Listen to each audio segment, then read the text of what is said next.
What's going on, guys? King's Linus here. I have 3 more cards for y'all.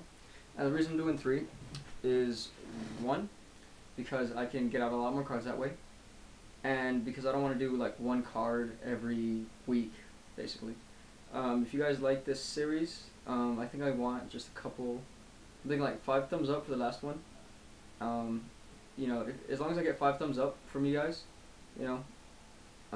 I can keep making these. So this is going to be 2. And the way it goes is I'm going to pick 1 monster, 1 spell, 1 trap. Now if I'm running low on one or the other, I can do 2 monsters or whatever. I'm not super strict about that. It's just I want to try and give you all a little bit of variety. Alright, now for first off, we're going to do traps. Alright?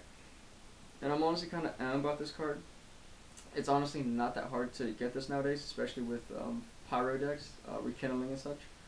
But for today's trap, we're going to do Tyrants Tirade. Now a lot of people are like, well, that card sucks, it's common. Yes and no. Alright, the cost for it kind of does suck, yeah. But, I mean, it's actually not a bad effect. Basically, you tribute 2 monsters, and the effect of effect monsters that activate in the hand or on the field cannot be activated. Basically, that shuts down all hand traps. No Gores, no Veilers, no Heralds, no Tregos, no Battle Faders, no Swift Scarecrows, things like that. You can't activate from your hand. How awesome is that? You don't have to worry about Veilers, which is our #1 concern, especially running down a rabbit and stuff like that. Honestly, I'm kind of surprised this card got looked over. Yes, 2 tributes is kind of heavy, but I mean, if you run anything with tokens, or if you run anything that produces tokens, or scapegoats, maybe not scapegoats, or stray lambs, Fire of Doomsday, things like that. They have a bunch of them. For fairies, they have, I think, the Synthetic Seraphim. That's one of my favorites. Anything like that, basically. If you're like me, I have Dark Lord Asmodeus, so when he gets removed, he leaves me with 2 tokens. There are 2 tokens that are 2 monsters, and basically, I'll activate Tyrants Tirade, tribute both of them, lock down you from playing any kind of hand spells or anything like that. I'm sorry, hand traps. Hand spells. Hand traps, and from there I can just start. But, Tyrants Tirade for the trap. Again, I know you guys are going to like all these, but that's okay. 1 out of 3 isn't bad in my book. I mean, as long as you guys like one of these. A very old school card, but still one of my favorites. It started seeing play for a minute there, but then, people are like, well, it's only so-so. It's kind of situational. And it is, but it's still a good card.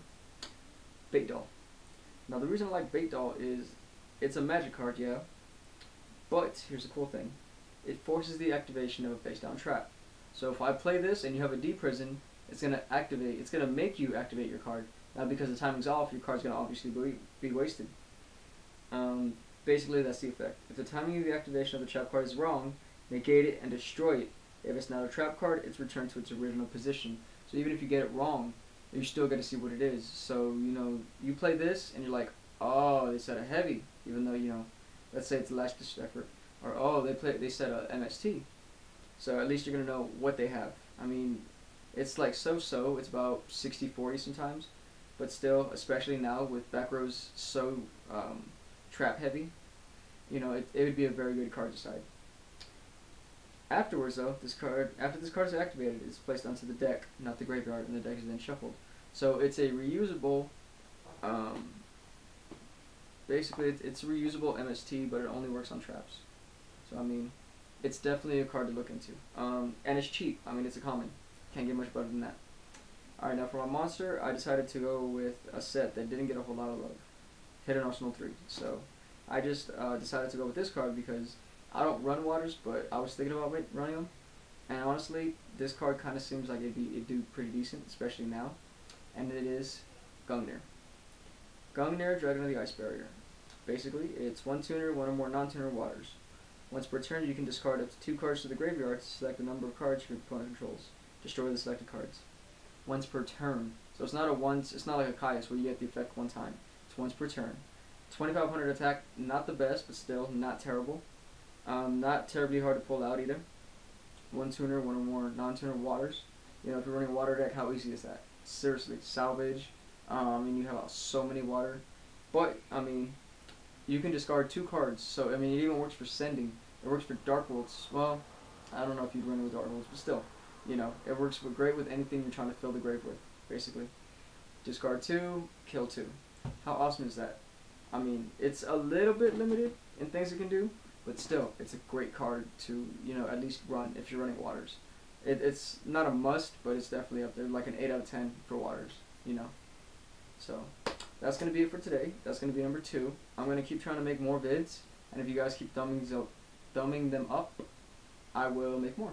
So that'll be it for now, guys, and that'll be it. King Slammers out.